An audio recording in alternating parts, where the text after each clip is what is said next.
Oui, alors moi j'étais musulmane il y a encore 2 mois et demi. Waouh. Et je suis médecin, on m'a annoncé un cancer des ovaires au mois de juin. D'accord, d'accord. Et pendant 3 semaines, un mois, en fait, j'étais très très mal, jusqu'à entendre parler de Jésus. Quoi, j'en avais déjà entendu parler, mais là j'ai été vraiment touchée sur une vidéo comme ça un soir chez moi. Et donc je me suis intéressée à cette personne et en fait j'avais pleuré pendant 3 semaines de tristesse et là je pleurais d'amour. Wow. Et je comprenais pas. Donc j'ai regardé beaucoup de vidéos témoignages sur Jésus et le soir même, c'était le 11 juillet de cette année 2018, Wow. je me suis mise à genoux dans ma chambre pour la première fois de ma vie devant Dieu et j'ai supplié pendant 20 minutes, Jésus, si tu existes vraiment, moi ça me suffit pas d'entendre parler de toi, je veux te voir. Et je veux te voir d'une façon que plus jamais de ma vie je vais douter de toi. Et en fait, pendant 20 minutes, j'ai attendu, j'ai supplié à genoux. Et il s'est rien passé, je suis retournée dans mon lit. Et là, j'ai entendu une voix qui me disait « Retourne-toi ». Et j'ai fait ma rebelle. J'ai dit « Mais il n'y a rien, il y a un mur blanc derrière moi ». Et j'ai entendu une deuxième fois « Retourne-toi » de façon très forte. Et là, je me suis retournée. Et en fait, au-dessus de mon lit, j'ai fait plusieurs pas de recul parce qu'il y avait la tête de Jésus, en fait. Wow. Et énorme. Et en fait, dans ses yeux, ses yeux sont pas comme les nôtres en fait. Il n'y a pas un cercle quoi. Il y a tous les univers dans ses yeux. Et en fait, il m'a regardé, il m'a transpercé le cœur. Et en fait, là, j'ai une urgence intérieure Wow. qui, pour une musulmane, est incompréhensible. C'est-à-dire que c'est pas venu de mon mental. Je devais me faire baptiser le plus vite possible. Oh, wow. Donc le lendemain, j'ai cherché partout où me faire baptiser. J'ai regardé des églises sur Internet. J'étais devant des églises, j'étais là postée. C'était le 12 juillet. Et ça parlait pas à mon cœur. Je disais non, non, non. Les catholiques, les protestants, non, non, non. Et à la fin de la journée, j'ai dit à Jésus, tu m'as donné cette envie-là, donc guide-moi. Et donc il m'a guidée en fait vers des personnes qui font des baptêmes dans des lacs, des piscines, des trucs. Et donc j'ai été baptisée le 13 juillet 2018.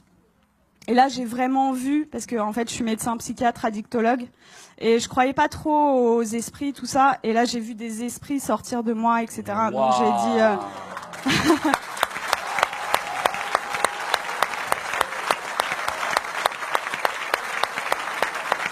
Est-ce que ça vous dérange de venir un peu? Hein? Ça vous dérange de venir? De quoi? Est-ce que vous pouvez venir? C'est possible? Ah oui, je peux. Mais là, c'est...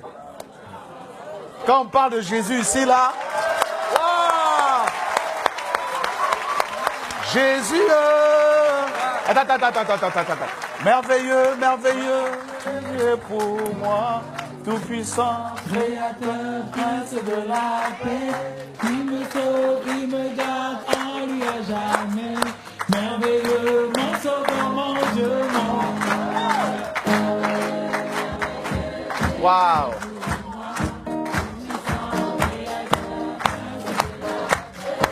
Il me sauve, il me garde en lui à jamais. Ah, merveilleux, merveilleux, Jésus est pour moi, puissant, créateur, prince de la paix. Il me sauve, il me garde en lui à jamais.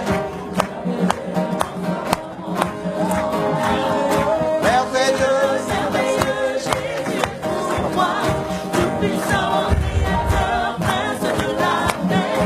il me sauve, il me garde en lui à jamais. Merveilleux, mon sauveur, mon Dieu, mon roi. Merveilleux, merveilleux, Jésus est pour moi, tout puissant, créateur, prince de la paix. Il me sauve, il me garde en lui à jamais. Merveilleux, mon sauveur, mon Dieu, mon roi.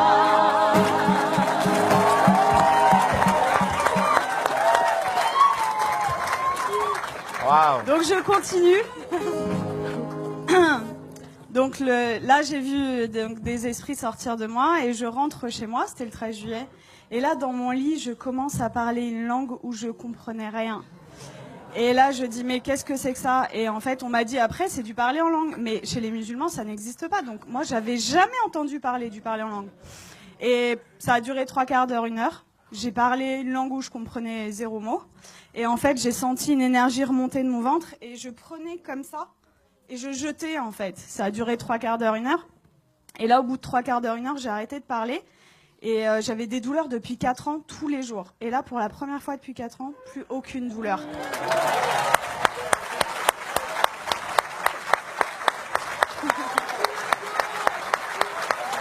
Wow.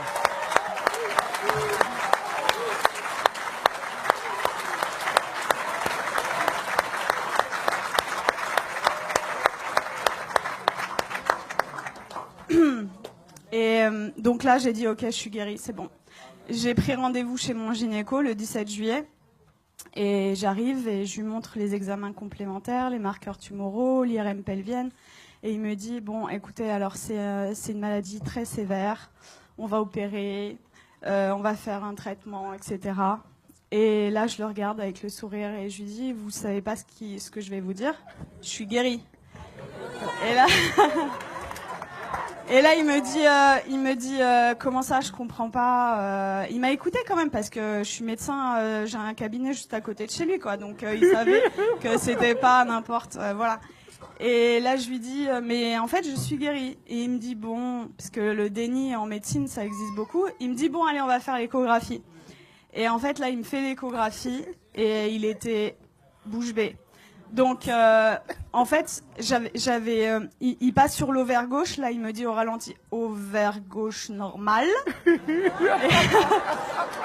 Et après, il passe sur l'ovaire droit et il me dit, ah, il y a 2 images. Je dis, ouais. Et il me dit, ah, mais attendez, c'est des follicules de maturation. Donc, en fait, les follicules de maturation, c'est ce qui donne les ovules. Et moi, je n'en avais plus. Donc, en fait, là, mes ovaires étaient morts et ils sont revenus à la vie. Oh.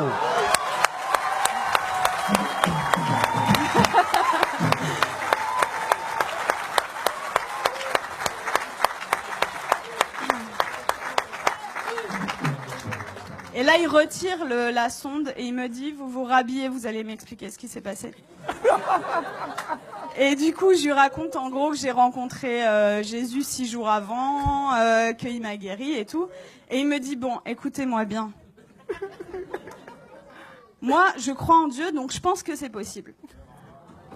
Je suis juive, donc je pense que c'est possible. Mais vous êtes médecin, attention, gardez ça pour vous. Et là, je lui ai dit, j'ai rigolé. Je lui ai dit, c'est impossible. Je lui ai dit, je veux que le monde entier...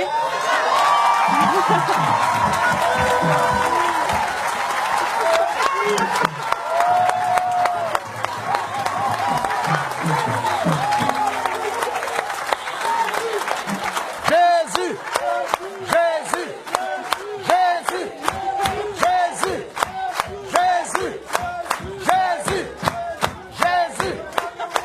Jésus, Jésus, Jésus, Jésus, Jésus, Jésus, Jésus,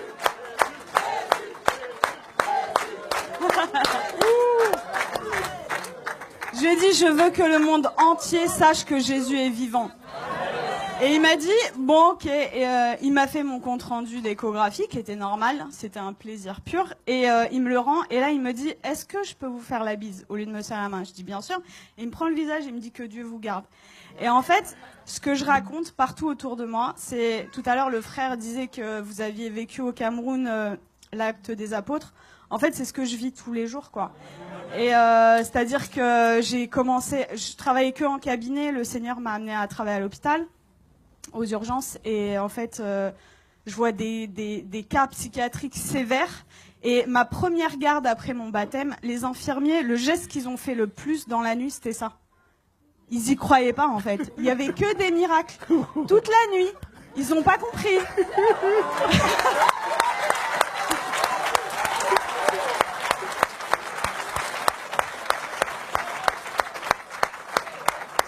Et en fait, partout où je vais, partout où le Seigneur donc est avec moi, il se passe des miracles. Et c'est ce que je dis, en fait. Moi, ça fait que 2 mois et demi que je suis chrétienne. Et je vois les frères et sœurs, ils osent pas parler de Jésus. Ils ont limite honte de lui. Je dis, mais oh! Moi, je vais au salon de coiffure, il y a des coiffeuses qui sont guéries. Je vais à la boulangerie, à la boulangère.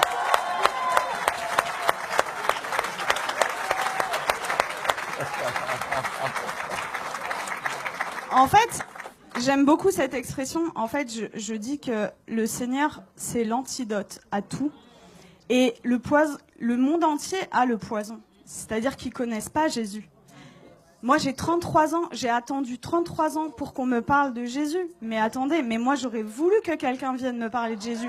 Vienne me dire, mais attends, la solution à tous tes problèmes, ton malheur et tout, c'est Jésus la solution. Mais personne autour de moi. J'avais aucun chrétien autour de moi. Donc, dans ma famille, ils sont tous musulmans et quelques personnes athées. Et en fait, ils comprennent pas du tout ce qui se passe. Mais juste, je voulais vous dire que je vis des miracles tous les jours. Tous les jours, c'est des prodiges de Dieu. Je vais vous raconter juste, il y a quelques jours, ce qui s'est passé, parce que je dois choisir et je peux pas tout vous raconter. Donc, il y a ma famille qui était en Algérie pendant tout l'été. Ils sont rentrés et il y a mon oncle, en fait, il a de l'arthrose sévère au genou. Et je suis arrivée, j'ai raconté ce qui s'était passé cet été, et ils m'ont dit, ouais, c'est bon, t'arrêtes de nous parler de Jésus. Déjà, ils ont été tolérants, ils ont accepté d'écouter. Et là, je vois, en fait, mon oncle, il boite, il a de l'arthrose. Et là, je lui dis, tonton, est-ce que je peux prier pour toi? Il me dit non. Et ma tante, elle lui dit, bah, pourquoi? Qu'est-ce que t'as à perdre? On va voir si ce qu'elle dit est vrai. Je dis, ok. Et là, le Seigneur m'a donné le verset, vous savez, où il ressuscite une femme et il fait sortir tout le monde, en fait. Donc, en fait, j'ai pris mon oncle, je l'ai sorti du salon, et j'ai prié pour lui, et en fait, je lui dis, t'as mal à combien? Il me dit, à 7 sur 10. Il boitait. Et donc, je prie le Seigneur, et le Seigneur le guérit. Il me dit, mais j'ai plus mal du tout. Et là, il commence à courir dans toute la maison.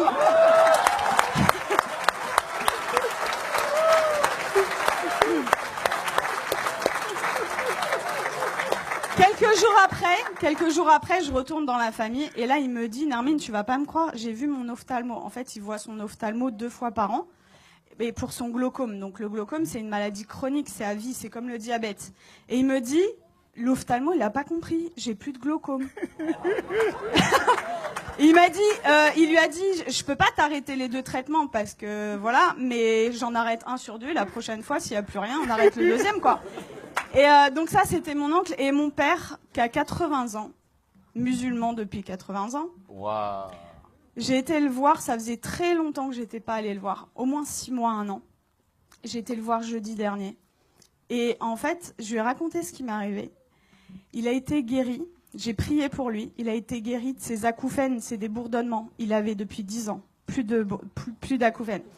Il avait mal au dos, il pouvait pas sortir sans ceinture. Plus de ceinture. Je l'ai sorti sans ceinture. Il voyait double, il avait une diplopie. Il voyait double quand il mettait pas ses lunettes. Plus de diplopie. Et là, au bout de 2 heures, il me dit, c'est bon, je me donne à lui.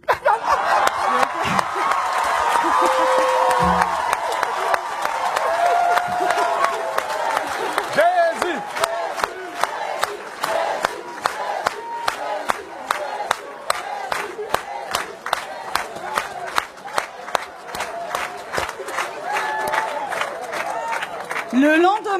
Le lendemain, donc c'était vendredi là, non, c'était pas hier, c'était vendredi dernier.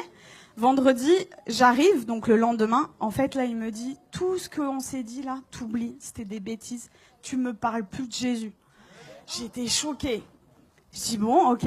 Et là, dans ma tête, au bout de 2 minutes, je dis non, ça va pas se passer comme ça. Et ça, vraiment, les frères et sœurs, c'est un truc hyper important. Vous priez, mais il faut proclamer aussi ce qui est écrit dans la parole. Et donc, dans ma tête, j'ai dit, je proclame qu'il appartient à Jésus. Je proclame qu'il appartient à Jésus. Et donc, j'ai proclamé. Et là, il me dit, j'ai la tête lourde et tout. Et je dis, j'ai vu l'opportunité. Je dis, je peux prier pour toi? Et il me dit, non, tu m'approches pas. Et donc, en fait, 3 fois d'affilée, en 1 heure, peut-être 3 fois, je lui ai proposé. La 3e fois, il me dit, ça prend combien de temps? Je lui dis 5 secondes. Je dis ok, il me dit ok, donc je mets ma main comme ça, je chasse les esprits au nom de Jésus. Et là, il éternue, mais de façon disproportionnée. Et là, il me regarde et il me dit, c'est parti. Je dis, ah ouais?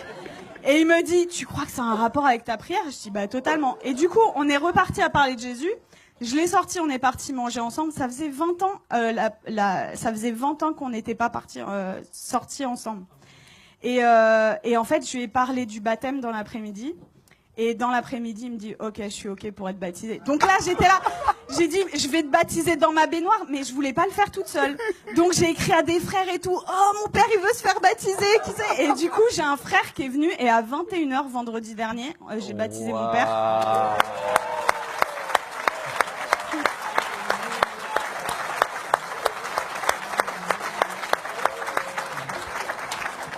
Et voilà, pour vraiment vous dire que rien n'est impossible. Il a 80 ans, il est musulman, jamais. Alors, après ma conversion, le Seigneur m'avait donné une vision où je baptisais mon père.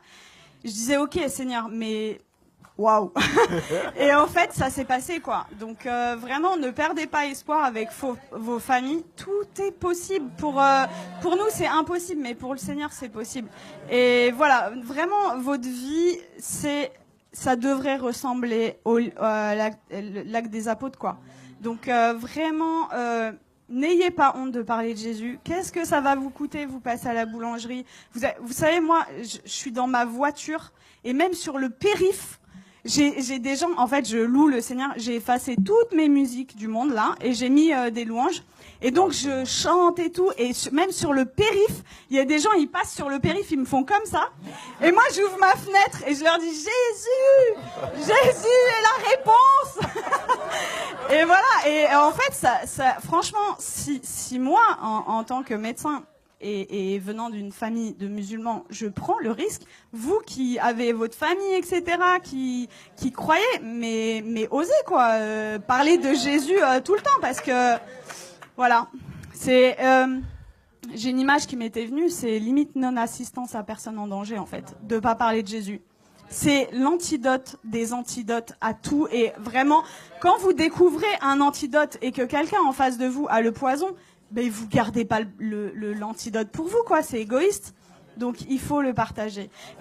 Wow. Voilà. Et tout à l'heure, je suis arrivée, j'ai parlé avec Laurent et ça m'a beaucoup touchée parce que quand j'étais petite, en fait, quand on me demandait quel métier tu veux faire, je disais Mère Teresa.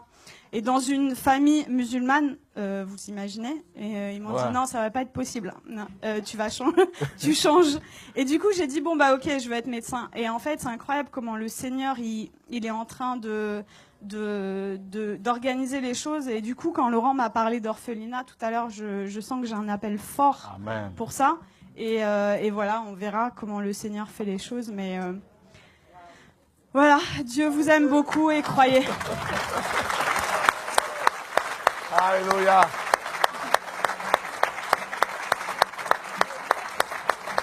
Waouh, gloire à Dieu.